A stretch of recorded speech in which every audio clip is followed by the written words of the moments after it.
A slip under the microscope. Outside the laboratory windows was a watery gray fog, and within a close warmth and the yellow light of the green-shaded gas lamps that stood two to each table down its narrow length. On each table stood a couple of glass jars containing the mangled vestiges of the crayfish, mussels, frogs, and guinea pigs upon which the students had been working, and down the side of the room, facing the windows, were shelves bearing bleached dissections in spirits, surmounted by a row of beautifully executed anatomical drawings in whitewood frames and overhanging a row of cubicle lockers. All the doors of the laboratory were paneled with blackboard, and on these were the half-erased diagrams of the previous day's work. The laboratory was empty, save for the demonstrator, who sat near the preparation room door, and silent, save for a low, continuous murmur and the clicking of the rocker microtome at which he was working. But scattered about the room were traces of numerous students, handbags, polished boxes of instruments, in one place a large drawing covered by newspaper, and in another a prettily bound copy of News from Nowhere, a book oddly at variance with its surroundings. These things had been put down hastily as the students had arrived and hurried at once to secure their seats in the adjacent lecture theater. Deadened by the closed door, the measured accents of the professor sounded as a featureless muttering. Presently, faint through the closed windows came the sound of the oratory clock striking the hour of 11. The clicking of the microtome ceased, and the demonstrator looked at his watch, rose, thrust his hands into his pockets, and walked slowly down the laboratory towards the lecture theater door. He stood listening for a moment, and then his eye fell on the little volume by William Morris. He picked it up, glanced at the title, smiled, opened it, looked at the name on the fly-leaf, ran the leaves through with his hand, and put it down. Almost immediately the even murmur of the lecturer ceased. There was a sudden burst of pencils rattling on the desks in the lecture theater, a stirring, a scraping of feet, and a number of voices speaking together. Then a firm footfall approached the door, which began to open, and stood ajar, as some indistinctly heard question arrested the newcomer. The demonstrator turned, walked slowly back past the microtome, and left the laboratory by the preparation room door. As he did so, first one, and then several students carrying notebooks entered the laboratory from the lecture theater, and distributed themselves among the little tables, or stood in a group about the doorway. They were an exceptionally heterogeneous assembly, for while Oxford and Cambridge still recoil from the blushing prospect of mixed classes, the College of Science anticipated America in the matter years ago, mixed socially, too, for the prestige of the college is high, and its scholarships, free of any age limit, dredge deeper even than do those of the Scotch universities. The class numbered 1 and 20, but some remained in the theater questioning the professor, copying the blackboard diagrams before they were washed off, or examining the special specimens he had produced to illustrate the day's teaching. Of the 9 who had come into the laboratory 3 were girls, one of whom, a little fair woman, wearing spectacles and dressed in grayish-green, was peering out of the window at the fog, while the other 2, both wholesome-looking, plain-faced schoolgirls, unrolled and put on the brown holland aprons they wore while dissecting. Of the men, 2 went down the laboratory to their places, one a pallid, dark-bearded man, who had once been a tailor, the other a pleasant-featured, ruddy young man of 20, dressed in a well-fitting brown suit, young Wedderburn, the son of Wedderburn, the eye specialist. The others formed a little knot near the theater door. One of these, a dwarfed, spectacled figure, with a hunchback, sat on a bentwood stool. 2 others, one a short, dark youngster, and the other a flaxen-haired, reddish-complexioned young man, stood leaning side by side against the slate sink, while the 4th stood facing them, and maintained the larger share of the conversation. This last person was named Hill. He was a sturdily built young fellow, of the same age as Wedderburn. He had a white face, dark gray eyes, hair of an indeterminate color, and prominent, irregular features. He talked rather louder than was needful, and thrust his hands deeply into his pockets. His collar was frayed and blue with the starch of a careless laundress, his clothes were evidently ready-made, and there was a patch on the side of his boot near the toe. And as he talked or listened to the others, he glanced now and again towards the lecture theater door. They were discussing the depressing peroration of the lecture they had just heard, the last lecture. It was in the introductory course in zoology.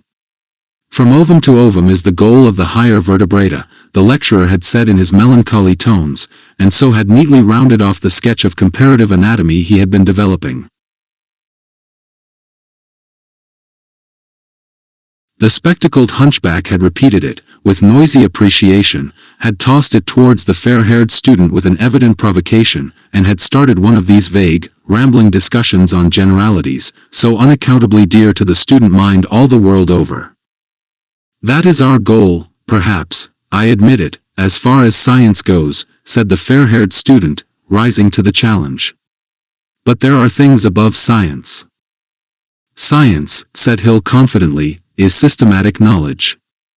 Ideas that don't come into the system, must anyhow, be loose ideas." He was not quite sure whether that was a clever saying or a fatuity until his hearers took it seriously. "The thing I cannot understand," said the hunchback, at large, "is whether Hill is a materialist or not." "There is one thing above matter," said Hill promptly, feeling he had a better thing this time, aware, too, of someone in the doorway behind him, and raising his voice a trifle for her benefit, "and that is, the delusion that there is something above matter." "So we have your gospel at last," said the fair student. "It's all a delusion, is it? All our aspirations to lead something more than dogs' lives, all our work for anything beyond ourselves. But see how inconsistent you are. Your socialism, for instance. Why do you trouble about the interests of the race? Why do you concern yourself about the beggar in the gutter? Why are you bothering yourself to lend that book," he indicated William Morris by a movement of the head, "to everyone in the lab?" "Girl," said the hunchback indistinctly, and glanced guiltily over his shoulder.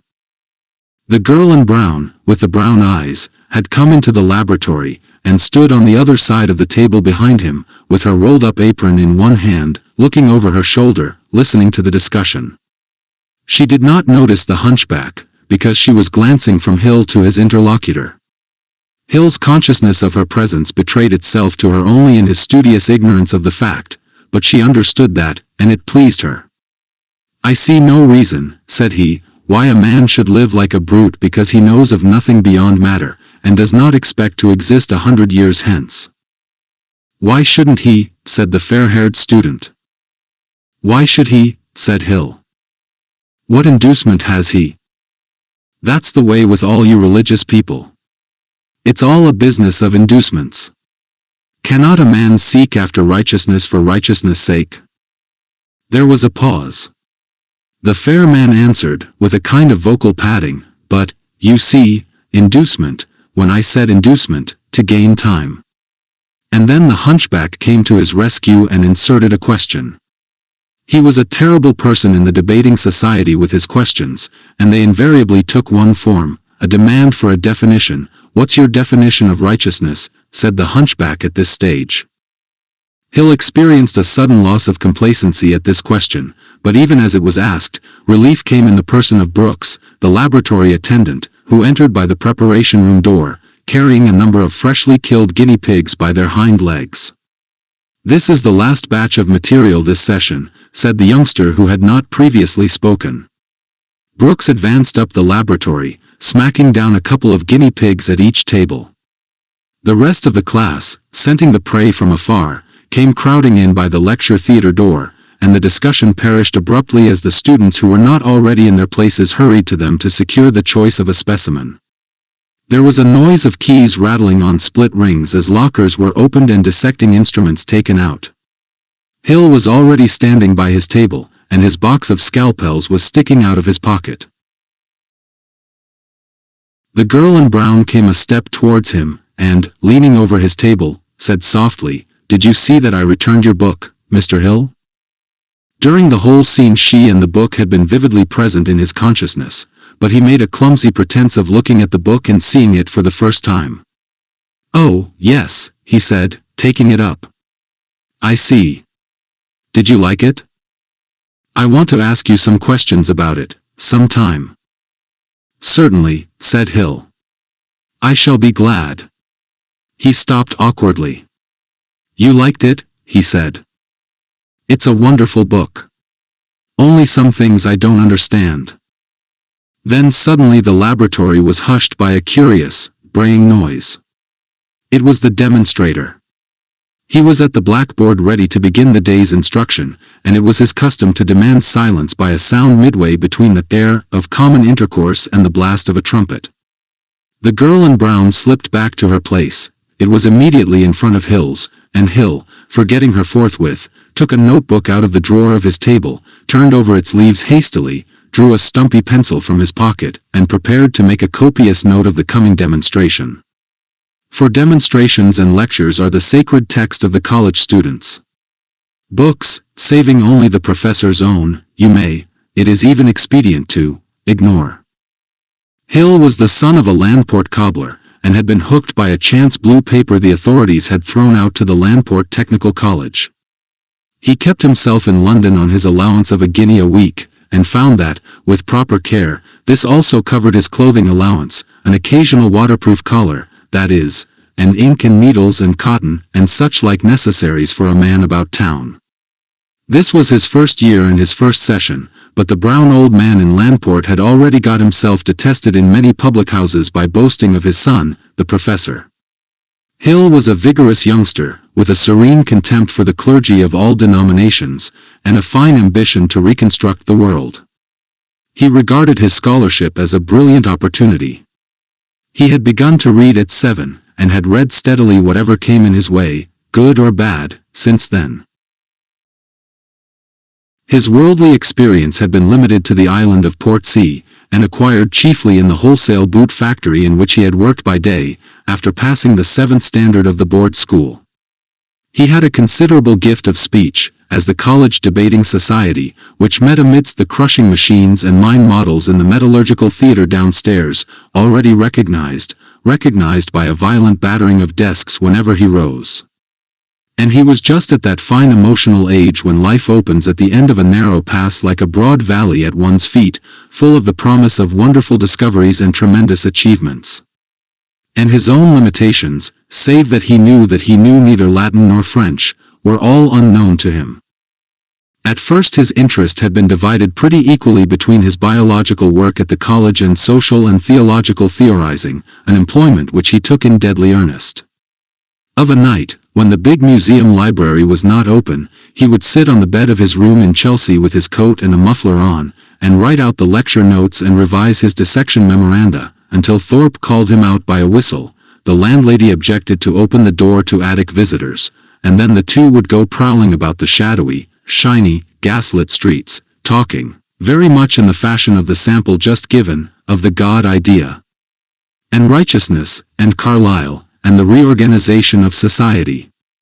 And in the midst of it all, Hill, arguing not only for Thorpe, but for the casual passerby, would lose the thread of his argument glancing at some pretty painted face that looked meaningly at him as he passed. Science and righteousness. But once or twice lately there had been signs that a third interest was creeping into his life, and he had found his attention wandering from the fate of the mesoblastic somites or the probable meaning of the blastopore, to the thought of the girl with the brown eyes who sat at the table before him. She was a paying student. She descended inconceivable social altitudes to speak to him. At the thought of the education she must have had, and the accomplishments she must possess, the soul of Hill became abject within him. She had spoken to him first over a difficulty about the allosphenoid of a rabbit's skull, and he had found that, in biology at least, he had no reason for self-abasement. And from that, after the manner of young people starting from any starting point, they got to generalities, and while Hill attacked her upon the question of socialism, some instinct told him to spare her a direct assault upon her religion. She was gathering resolution to undertake what she told herself was his aesthetic education. She was a year or two older than he, though the thought never occurred to him. The loan of news from nowhere was the beginning of a series of cross loans. Upon some absurd first principle of his, Hill had never wasted time upon poetry, and it seemed an appalling deficiency to her.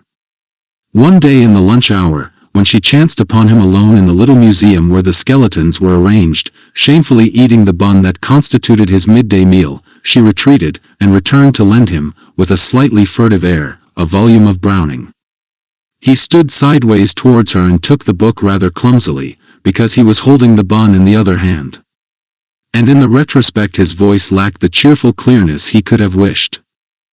That occurred after the examination in comparative anatomy, on the day before the college turned out its students, and was carefully locked up by the officials, for the Christmas holidays. The excitement of cramming for the first trial of strength had for a little while dominated Hill, to the exclusion of his other interests.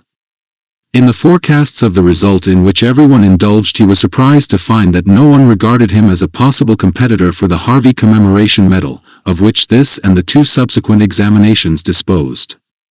It was about this time that Wedderburn, who so far had lived inconspicuously on the uttermost margin of Hill's perceptions, began to take on the appearance of an obstacle. By a mutual agreement, the nocturnal prowlings with Thorpe ceased for the 3 weeks before the examination, and his landlady pointed out that she really could not supply so much lamp oil at the price. He walked to and fro from the college with little slips of mnemonics in his hand, lists of crayfish appendages, rabbit skull bones, and vertebrate nerves, for example, and became a positive nuisance to foot passengers in the opposite direction.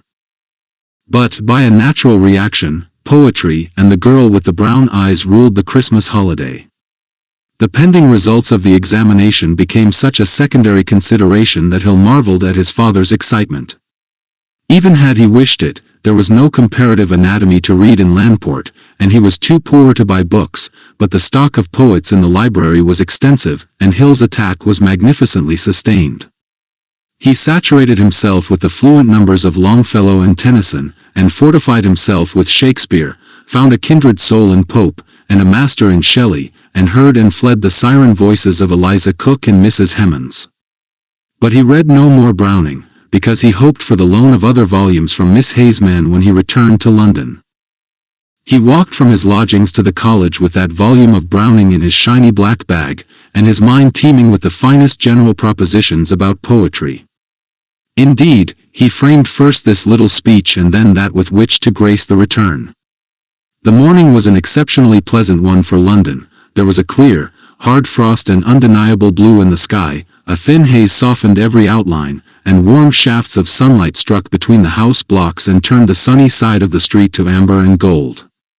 In the hall of the college he pulled off his glove and signed his name with fingers so stiff with cold that the characteristic dash under the signature he cultivated became a quivering line. He imagined Miss Haseman about him everywhere. He turned at the staircase, and there, below, he saw a crowd struggling at the foot of the notice board. This, possibly, was the biology list. He forgot Browning and Miss Haseman for the moment, and joined the scrimmage. And at last, with his cheek flattened against the sleeve of the man on the step above him, he read the list. Class I H.J. Summers Wedderburn William Hill. And thereafter followed a second class that is outside our present sympathies. It was characteristic that he did not trouble to look for Thorpe on the physics list, but backed out of the struggle at once, and in a curious emotional state between pride over common second-class humanity and acute disappointment at Wedderburn's success, went on his way upstairs. At the top, as he was hanging up his coat in the passage, the zoological demonstrator, a young man from Oxford, who secretly regarded him as a blatant mugger of the very worst type, offered his heartiest congratulations.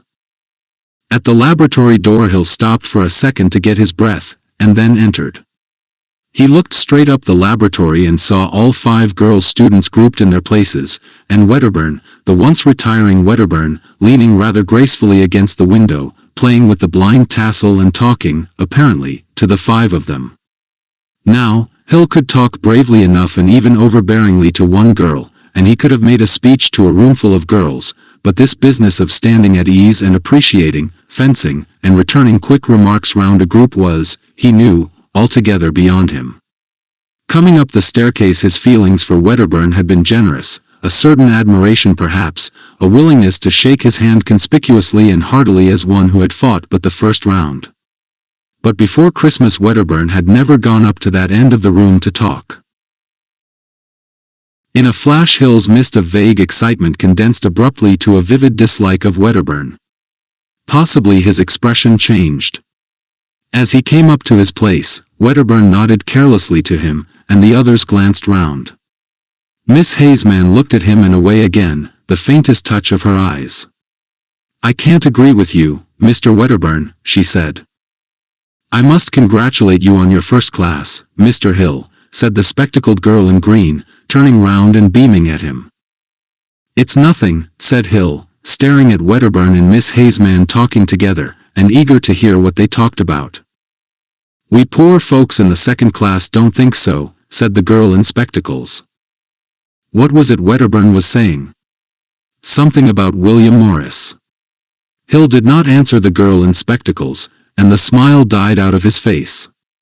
He could not hear, and failed to see how he could cut in. Confound Wedderburn. He sat down, opened his bag, hesitated whether to return the volume of Browning forthwith, in the sight of all, and instead drew out his new notebooks for the short course in elementary botany that was now beginning, and which would terminate in February. As he did so, a fat, heavy man, with a white face and pale gray eyes, Bindon, the professor of botany, who came up from Kew for January and February, came in by the lecture theatre door, and passed, rubbing his hands together and smiling, in silent affability down the laboratory. In the subsequent 6 weeks Hill experienced some very rapid and curiously complex emotional developments. For the most part he had Wedderburn in focus, a fact that Miss Hazeman never suspected. She told Hill, for in the comparative privacy of the museum she talked a good deal to him of socialism and Browning and general propositions, that she had met Wedderburn at the house of some people she knew, and he's inherited his cleverness, for his father, you know, is the great eye specialist. "My father is a cobbler," said Hill, quite irrelevantly, and perceived the want of dignity even as he said it.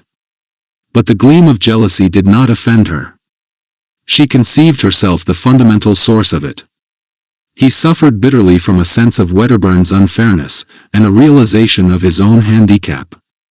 Here was this Wedderburn had picked up a prominent man for a father, and instead of his losing so many marks on the score of that advantage, it was counted to him for righteousness. And while Hill had to introduce himself and talk to Miss Hazeman clumsily over mangled guinea pigs in the laboratory, this Wedderburn, in some backstairs way, had access to her social altitudes, and could converse in a polished argot that Hill understood perhaps, but felt incapable of speaking. Not, of course, that he wanted to. Then it seemed to Hill that for Wedderburn to come there day after day with cuffs unfrayed, neatly tailored, precisely barbered, quietly perfect, was in itself an ill-bred, sneering sort of proceeding. Moreover, it was a stealthy thing for Wedderburn to behave insignificantly for a space, to mock modesty, to lead Hill to fancy that he himself was beyond dispute the man of the year, and then suddenly to dart in front of him, and incontinently to swell up in this fashion. In addition to these things, Wedderburn displayed an increasing disposition to join in any conversational grouping that included Miss Hazeman, and would venture, and indeed seek occasion, to pass opinions derogatory to socialism and atheism. He goaded Hill to incivilities by neat, shallow, and exceedingly effective personalities about the socialist leaders, until Hill hated Bernard Shaw's graceful egotisms, William Morris's limited editions and luxurious wallpapers, and Walter Crane's charmingly absurd ideal working men, about as much as he hated Wedderburn. The dissertations in the laboratory, that had been his glory in the previous term, became a danger, degenerated into inglorious tussles with Wedderburn, and Hill kept to them only out of an obscure perception that his honor was involved. In the debating society Hill knew quite clearly that, to a thunderous accompaniment of banged desks, he could have pulverized Wedderburn. Only Wedderburn never attended the debating society to be pulverized, because, nauseous affectation, he dined late. You must not imagine that these things presented themselves in quite such a crude form to Hill's perception. Hill was a born generalizer. Wedderburn to him was not so much an individual obstacle as a type, the salient angle of a class.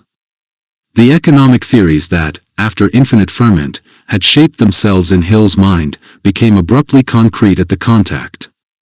The world became full of easy-mannered, graceful, gracefully dressed, conversationally dexterous, finally shallow Wedderburns, Bishops Wedderburn, Wedderburn MPs, Professors Wedderburn, Wedderburn landlords, all with finger-bowl shibboleths and epigrammatic cities of refuge from a sturdy debater. And everyone ill-clothed or ill-dressed, from the cobbler to the cab-runner, was a man and a brother, a fellow-sufferer, to Hill's imagination. So that he became, as it were, a champion of the fallen and oppressed, albeit to outward seeming only a self-assertive, ill-mannered young man, and an unsuccessful champion at that. Again and again a skirmish over the afternoon tea that the girl students had inaugurated left Hill with flushed cheeks and a tattered temper, and the debating society noticed a new quality of sarcastic bitterness in his speeches. You will understand now how it was necessary, if only in the interests of humanity, that Hill should demolish Wedderburn in the forthcoming examination and outshine him in the eyes of Miss Hazeman, and you will perceive, too, how Miss Hazeman fell into some common feminine misconceptions. The Hill-Wedderburn quarrel, for in his unostentatious way Wedderburn reciprocated Hill's ill-veiled rivalry, became a tribute to her indefinable charm. She was the queen of beauty in a tournament of scalpels and stumpy pencils. To her confidential friend's secret annoyance, it even troubled her conscience, for she was a good girl, and painfully aware, from Ruskin and contemporary fiction, how entirely men's activities are determined by women's attitudes. And if Hill never by any chance mentioned the topic of love to her, she only credited him with the finer modesty for that omission. So the time came on for the second examination, and Hill's increasing pallor confirmed the general rumor that he was working hard. In the aerated bread shop near South Kensington Station you would see him, breaking his bun and sipping his milk, with his eyes intent upon a paper of closely written notes. In his bedroom there were propositions about buds and stems round his looking-glass, a diagram to catch his eye, if soap should chance to spare it, above his washing basin. He missed several meetings of the debating society, but he found the chance encounters with Miss Hazeman in the spacious ways of the adjacent art museum, or in the little museum at the top of the college, or in the college corridors, more frequent and very restful. In particular, they used to meet in a little gallery full of wrought-iron chests and gates, near the art library, and there Hill used to talk, under the gentle stimulus of her flattering attention, of Browning and his personal ambitions. A characteristic she found remarkable in him was his freedom from avarice. He contemplated quite calmly the prospect of living all his life on an income below £100 a year. But he was determined to be famous, to make, recognizably in his own proper person, the world a better place to live in. He took Bradlaugh and John Burns for his leaders and models, poor, even impecunious, great men. But Miss Hazeman thought that such lives were deficient on the aesthetic side, by which, though she did not know it, she meant good wallpaper and upholstery, pretty books, tasteful clothes, concerts, and meals nicely cooked and respectfully served. At last came the day of the second examination, and the professor of botany, a fussy, conscientious man, rearranged all the tables in a long narrow laboratory to prevent copying, and put his demonstrator on a chair on a table, where he felt, he said, like a Hindu god, to see all the cheating, and stuck a notice outside the door closed, for no earthly reason that any human being could discover. And all the morning from 10 till 1 the quill of Wedderburn shrieked defiance at Hill's, and the quills of the others chased their leaders in a tireless pack, and so also it was in the afternoon. Wedderburn was a little quieter than usual, and Hill's face was hot all day, and his overcoat bulged with textbooks and notebooks against the last moment's revision. And the next day, in the morning and in the afternoon, was the practical examination, when sections had to be cut and slides identified. In the morning Hill was depressed because he knew he had cut a thick section, and in the afternoon came the mysterious slip. It was just the kind of thing that the botanical professor was always doing. Like the income tax, it offered a premium to the cheat. It was a preparation under the microscope, a little glass slip, held in its place on the stage of the instrument by light steel clips, and the inscription set forth that the slip was not to be moved. Each student was to go and turn to it, sketch it, write in his book of answers what he considered it to be, and returned to his place. Now, to move such a slip is a thing one can do by a chance movement of the finger, and in a fraction of a second. The professor's reason for decreeing that the slip should not be moved depended on the fact that the object he wanted identified was characteristic of a certain tree stem. In the position in which it was placed, it was a difficult thing to recognize, but once the slip was moved so as to bring other parts of the preparation into view, its nature was obvious enough. Hill came to this, flushed from a contest with staining reagents, sat down on the little stool before the microscope, turned the mirror to get the best light, and then, out of sheer habit, shifted the slips. At once he remembered the prohibition, and, with an almost continuous motion of his hands, moved it back, and sat paralyzed with astonishment at his action. Then, slowly, he turned his head. The professor was out of the room. The demonstrator sat aloft on his impromptu rostrum, reading the cue jour. Me sigh. The rest of the examinees were busy, and with their backs to him. Should he own up to the accident now? He knew quite clearly what the thing was. It was a lenticelle, a characteristic preparation from the elder tree. His eyes roved over his intent fellow students, and Wedderburn suddenly glanced over his shoulder at him with a queer expression in his eyes. The mental excitement that had kept Hill at an abnormal pitch of vigor these 2 days gave way to a curious nervous tension. His book of answers was beside him. He did not write down what the thing was, but with one eye at the microscope he began making a hasty sketch of it. His mind was full of this grotesque puzzle in ethics that had suddenly been sprung upon him. Should he identify it? Or should he leave this question unanswered? In that case Wedderburn would probably come out first in the second result. How could he tell now whether he might not have identified the thing without shifting it?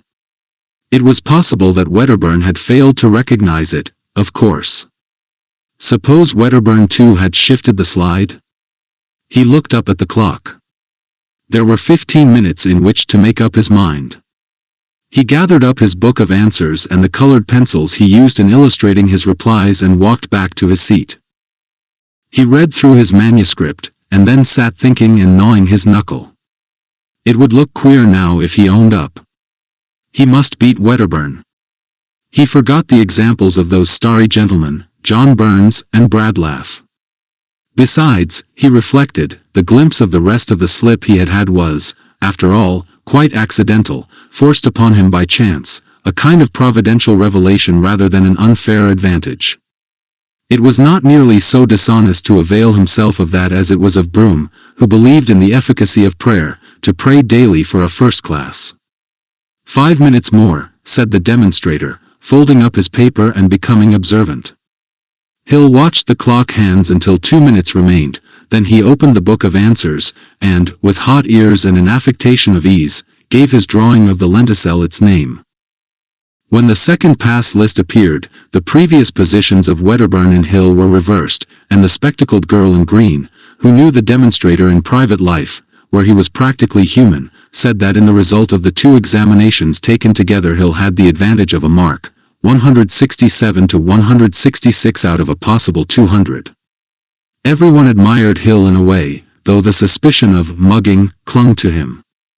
But Hill was to find congratulations and Miss Haseman's enhanced opinion of him, and even the decided decline in the crest of Wedderburn, tainted by an unhappy memory. He felt a remarkable access of energy at first, and the note of a democracy marching to triumph returned to his debating society speeches. He worked at his comparative anatomy with tremendous zeal and effect, and he went on with his aesthetic education. But through it all, a vivid little picture was continually coming before his mind's eye, of a sneakish person manipulating a slide. No human being had witnessed the act, and he was cocksure that no higher power existed to see it, but for all that it worried him.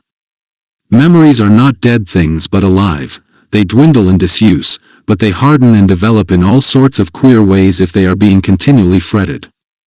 Curiously enough, though at the time he perceived clearly that the shifting was accidental, as the days wore on, his memory became confused about it, until at last he was not sure, although he assured himself that he was. Sure, whether the movement had been absolutely involuntary. Then it is possible that Hill's dietary was conducive to morbid conscientiousness, a breakfast frequently eaten in a hurry, a midday bun, and, at such hours after 5 as chanced to be convenient, such meat as his means determined, usually in a chop house in a back street off the Brompton Road. Occasionally he treated himself to threepenny or ninepenny classics, and they usually represented a suppression of potatoes or chops. It is indisputable that outbreaks of self-abasement and emotional revival have a distinct relation to periods of scarcity. But apart from this influence on the feelings, there was in Hill a distinct aversion to falsity that the blasphemous Landport cobbler had inculcated by strap and tongue from his earliest years. Of one fact about professed atheists I am convinced: they usually are, fools, void of subtlety, revilers of holy institutions, brutal speakers, and mischievous knaves, but they lie with difficulty. If it were not so, if they had the faintest grasp of the idea of compromise, they would simply be liberal churchmen. And, moreover, this memory poisoned his regard for Miss Haseman. For she now so evidently preferred him to Wedderburn that he felt sure he cared for her, and began reciprocating her attentions by timid marks of personal regard. At one time he even bought a bunch of violets, carried it about in his pocket, and produced it, with a stumbling explanation, withered and dead, in the gallery of old iron. It poisoned, too, the denunciation of capitalist dishonesty that had been one of his life's pleasures. And, lastly, it poisoned his triumph in Wedderburn. Previously he had been Wedderburn's superior in his own eyes, and had raged simply at a want of recognition. Now he began to fret at the darker suspicion of positive inferiority. He fancied he found justifications for his position in Browning, but they vanished on analysis. At last, moved, curiously enough, by exactly the same motive forces that had resulted in his dishonesty, he went to Professor Bindon, and made a clean breast of the whole affair. As Hill was a paid student, Professor Bindon did not ask him to sit down, and he stood before the professor's desk as he made his confession. "It's a curious story," said Professor Bindon, slowly realizing how the thing reflected on himself, and then letting his anger rise, "a most remarkable story. I can't understand your doing it, and I can't understand this avowal. You're a type of student Cambridge men would never dream. I suppose I ought to have thought, why did you cheat?" "I didn't cheat," said Hill. "But you have just been telling me you did." "I thought I explained. Either you cheated or you did not cheat." "I said my motion was involuntary. I am not a metaphysician, I am a servant of science, of fact. You were told not to move the slip. You did move the slip. If that is not cheating."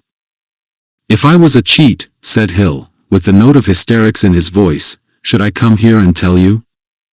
"Your repentance, of course, does you credit," said Professor Bindon, "but it does not alter the original facts."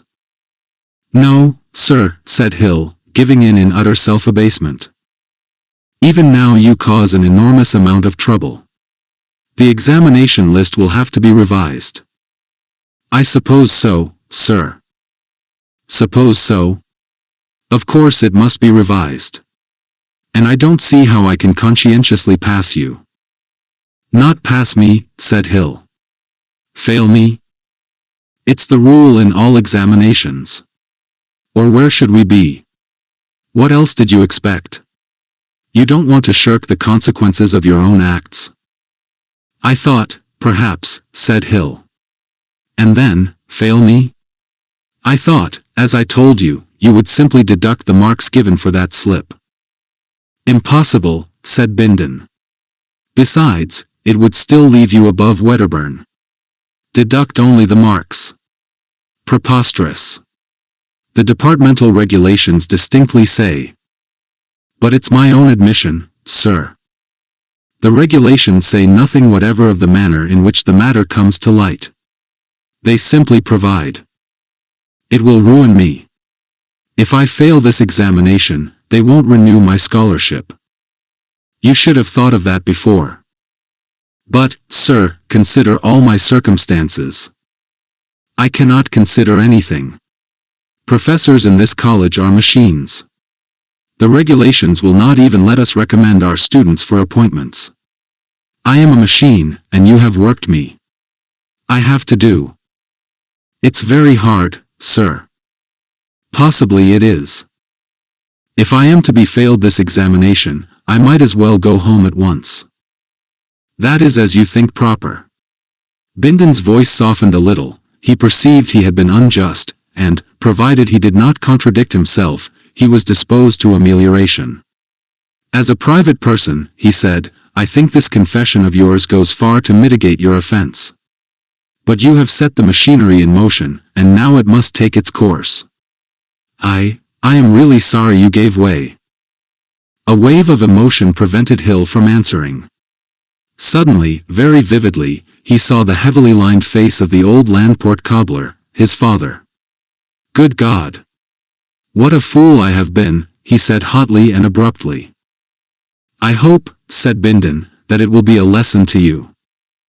But, curiously enough, they were not thinking of quite the same indiscretion.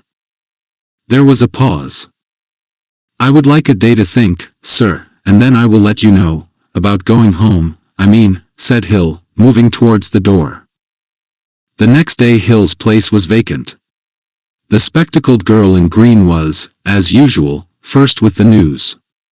Wedderburn and Miss Hazeman were talking of a performance of the Meister singers when she came up to them. Have you heard? She said. Heard what? There was cheating in the examination. Cheating, said Wedderburn, with his face suddenly hot. How? That slide. Moved? Never. It was. That slide that we weren't to move. Nonsense, said Wedderburn. Why? How could they find out? Who do they say? It was Mr. Hill. Hill. Mr. Hill. Surely not the immaculate Hill, said Wedderburn, recovering. I don't believe it, said Miss Hazeman. How do you know? I didn't, said the girl in spectacles. But I know it now for a fact. Mr. Hill went and confessed to Professor Bindon himself. By Jove, said Wedderburn. Hill of all people. But I am always inclined to distrust these philanthropists on principle. Are you quite sure? Said Miss Hazeman, with a catch in her breath. Quite. It's dreadful, isn't it? But, you know, what can you expect? His father is a cobbler. Then Miss Hazeman astonished the girl in spectacles. I don't care. I will not believe it, she said, flushing darkly under her warm-tinted skin. I will not believe it until he has told me so himself, face to face. I would scarcely believe it then, and abruptly she turned her back on the girl in spectacles, and walked to her own place. It's true, all the same, said the girl in spectacles, peering and smiling at Wedderburn. But Wedderburn did not answer her. She was indeed one of those people who seemed destined to make unanswered remarks.